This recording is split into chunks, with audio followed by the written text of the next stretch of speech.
The inflation peaked around 9%, but it has been coming down. It's still too high. It's still way above the Fed's target. They say we want 2%, but I've never felt that 2% was the right target for inflation. I always thought it should be zero. If you believe in price stability, you wouldn't want any inflation and you wouldn't want any deflation. You would want price stability. Now, of course, you're never going to get it exactly there, but the target in that world would be zero, maybe a little bit below, a little bit above, but you'd always be steering to zero. That means you're not stealing anyone's money through inflation. You're not enriching creditors through deflation. You're not distorting the allocation of capital by either one. You're just saying we want stable money. That's kind of the Fed's job. Then the question is, why is it 2%? And, I disagree with Milton Friedman on a lot of things, but Milton Friedman said zero. He didn't think it should be 2%. He thought zero was the right number. I agree with that. So why is it 2%? Well, the Fed has a rationale. The rationale is every now and then you have to cut interest rates to stimulate the economy, bail out the stock market. You just need a rate cut. And the evidence is pretty good that negative rates don't work. They have been tried for years in Japan, Switzerland, I believe Sweden for a while, and the ECB, but they don't do anything. They don't stimulate. In fact, they often do the opposite of what they're intended to do. Let me give you a concrete example.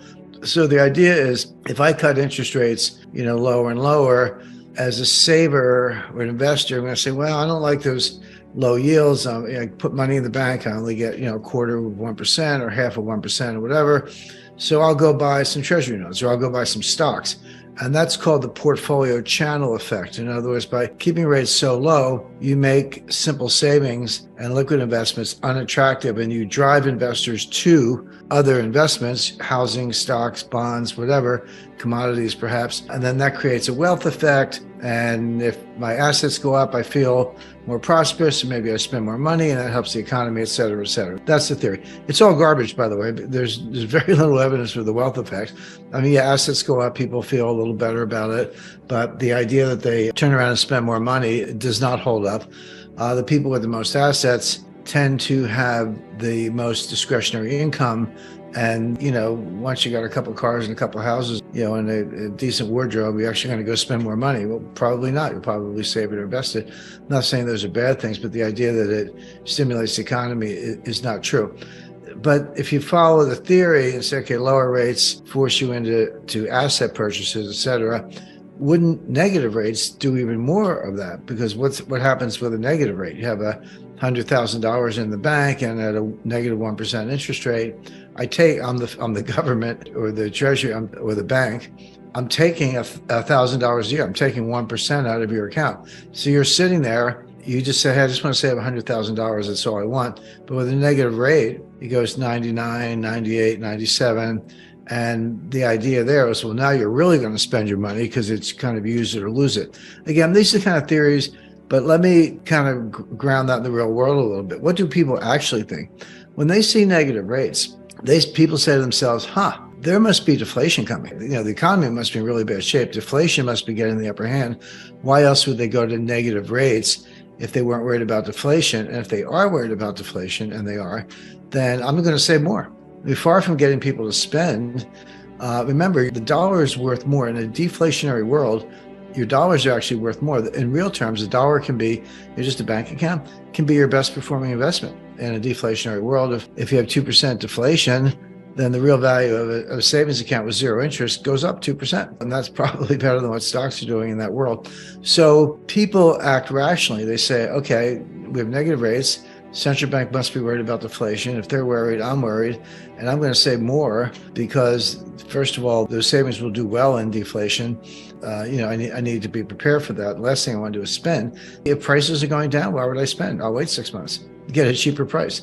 So in other words, real world behavior is the exact opposite of what central bankers predict. Central bankers predict, use it or lose it, you'll go spend the money because I'm going to take it away.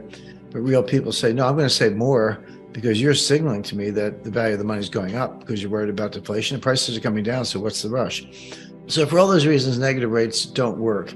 Now, in theory, cutting rates from 5 to 4 to 3 to 2 down to 0 does perhaps have some stimulative effect, not as much as people think.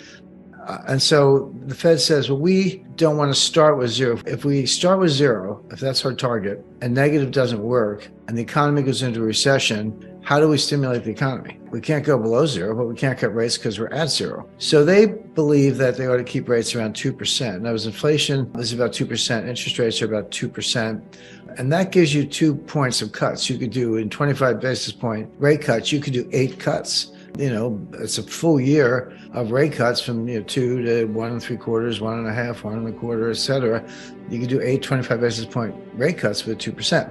So the Fed says our target rate is 2% because we need a little cushion in case we have to cut. And if we're at zero, we don't have a cushion, we can't cut. That's what they say. The reality is the following. And the way I explain this, it's like a little kid, like a 9-year-old kid, and his mother leaves her purse around. And the kid goes in the purse and sees there's $50 in the purse. And he says, well, even an 8-year-old will say, well, if I steal the $50, mom's going to catch me and I'm going to be in trouble. But if I take a couple bucks, she won't notice. Like, she's not counting the dollars every day. And the Fed's idea is if I steal 2% from you, you won't notice. 10%, yeah, you'll be up in arms. You'll be driving tractors up the steps of the Fed the way they did in 1980.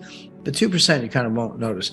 Well, what's the math of 2%? Well, 2% cuts the value of the dollar in half in 35 years. It cuts it in half again in another 35 years. Bear in mind, you're starting from down half. So in a typical lifetime of 70 years, at 2%, the dollar is going to lose 75% of its purchasing power. So in 70 years, typical lifetime, your dollar loses 75% of its purchasing power at 2%. And that's really the point.